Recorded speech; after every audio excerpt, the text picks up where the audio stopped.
तो माता मैना शिव जी के उस उपहार को देखकर और शिव जी के रूप को देखकर मूर्छित हो गई। तो ऐसा क्या था रूप में जिसको देखकर माता मैना मूर्छित हो गई? तो जब भगवान सज रहे थे वहाँ पर पहुँचते हैं और इस दृश्य को देखते हैं। तो ये दृश्य कुछ ऐसा है कि जब भगवान का विवाह पार्वती जी के साथ तय हो गया, बारात चलनी है, सब जान गए।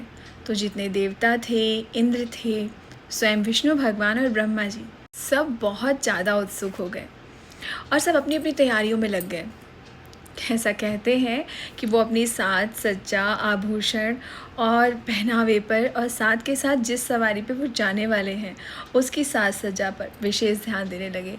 और आजकल जब विवाह होता है तो उत्सव या तो वर पक्ष के घर पे बनता है या तो वधू पक्ष के घर पे, लेकिन ये जगत की पहली ऐसी शादी थी जहाँ पर पूरी देवता से लेकर राक्षस, असुर, भूत, प्रेत, पिशाच सब उत्सव मना रहे हैं और सब अपने अपने तरीके से उत्सव मना रहे हैं।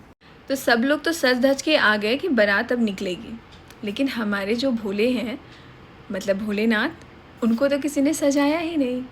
तभी भगवान के एक गण की नज़र इस बात पे गई कि प्रभु सब लोग तो सज धज के आ गए, विष्णु जी भी सज के आ गए, इंद्र आदि देवता भी सजे धजे हैं और अपने अपने वाहनों पे आरूढ़ हैं, मगर आपके बारे में तो किसी ने सोचा ही नहीं। आपको कैसे सजाएंगे? दूल्हा तो आप है ना, पहले आपको सजाना था। इस पर हमारे भोले भाले शंकर जी कहते हैं कि जब कोई और सजाएगा मुझे तो वो अपने अनुरूप सजाएगा, मगर जब तुम लोग मुझे सजाओगे यानी कि मेरे गण, तो मुझे मेरे अनुरूप सजाओगे, जो रूप मुझे पसंद है उस रूप में सजाओगे। तो बस ये कार्य तुम लोगों का है और अपने अनुरूप जो मुझे भाए वैसा सजा दो।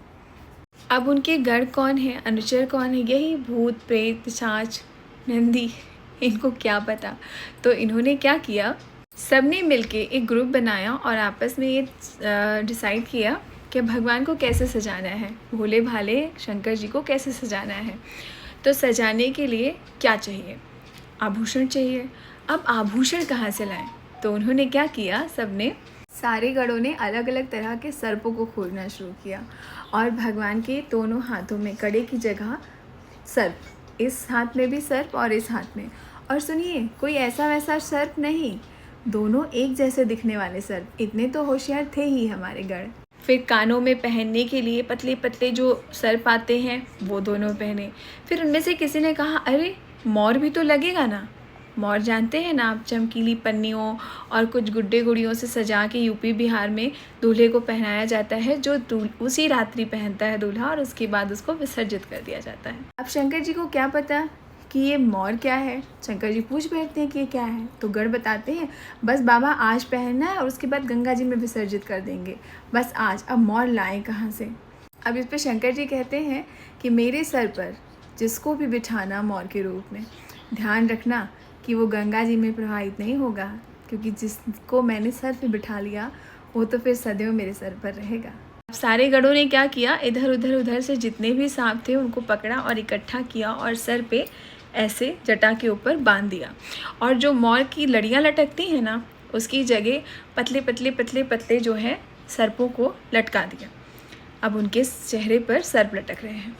अब गले में माला भी चाहिए, शरीर पे कुछ चमकदार चीज़ भी चाहिए। तो अब उसकी खोज होने लगी, क्या करें। अब एक गण तब से भागता हुआ शमशान से आया और पता है उसने क्या किया, नरमुंड की माला वो भगवान के गले में माला की जगह पहना दी कि हमारे भोले भंडारी इसमें ही सुंदर लगेंगे। तो मोर तैयार हो गई, गले में माला तैयार हो गई। अब बचा कि उनका श्रृंगार कैसे करना है। तो शमशान से भस्म लाई गई और हमारे कर्पूर गौरम के पूरे शरीर पर वो भस्म जो है शमशान की वो लगा दी गई, सफ़ेद सफ़ेद। अब सोचिए, पूरा चेहरा सफ़ेद, बीच में गला नीला नीला और ऊपर से सांपों का मोर, गले में नरमुंड माला, और फिर उनको वस्त्र क्या पहनाया जाए। तो भगवान ने कहा, देख लो जो भी तुम लोगों को अनुरूप लगे। तो उनको बाघंबर पहनाया गया और उसके ऊपर बेल्ट की जगह लगाया गया एक तगड़ा सा नाग। यहाँ पर भाव के दर्शन कीजिएगा। और वाहन के रूप में तैयार है हमारे नंदी जी, बैल महाराज, और बैल यहाँ पे धर्म का सूचक है। और जब ये बारात निकली है ना शिव शंकर जी की, तो आगे के जितने बाराती हैं ये तो एक से एक मतलब इंद्र भगवान से लेकर विष्णु भगवान, ब्रह्मा जी, ये सब लोग आगे की तरफ हैं। तो पहले मैना माता ने इन सब के दर्शन किए और उसके बाद जो भगवान के हमारे भोले भंडारी के गण हैं, अनुचर हैं, वो भी एक से एक, पहले ही बताया आपको। तो अब ऐसी दृश्य को देखकर माता मूर्छित नहीं होंगी तो क्या होंगी। तो ये थी हमारे शंकर जी का बारात का और दूल्हे का जो है कि वो कैसे दिख रहे थे, और यहाँ पे भाव के दर्शन कीजिएगा। और अब हम आगे सुनेंगे कि माता जब मूर्छित हुई तो उसके बाद क्या हुआ। जय श्री कृष्ण।